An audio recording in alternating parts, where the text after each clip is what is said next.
We all want to know what other people are saying about us. And then again, perhaps we don't. For while we'd like to think others have a great opinion of us, realistically, it's usually a mix of good and bad, and hopefully not all bad. Jesus, in his humanity, surely had a natural curiosity about public opinion, especially after he had gained some fame in and around Galilee. We have the famous question from Jesus to his disciples, read in today's Mass from Luke chapter 9. Who do the crowds say that I am? In the context of the Gospels, we know this isn't a question asked for egotistical reasons. Our Lord's question draws out from his disciples the talk among the locals.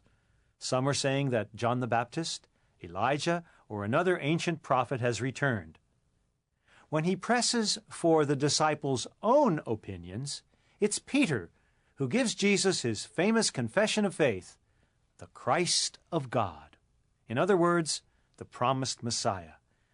And now we get to the point of this passage. Messiah was another popular notion, and there were some very different opinions in Judaism about what the Messiah would be like. One of those many different notions was that of a political or military leader.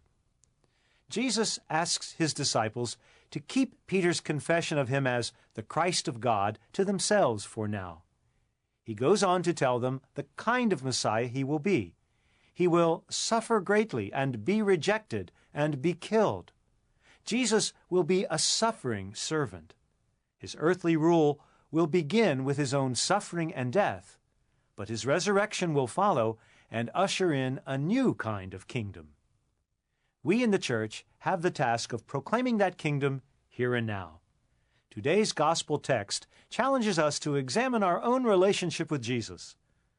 Let us hear Jesus ask us, "Who do you say that I am?"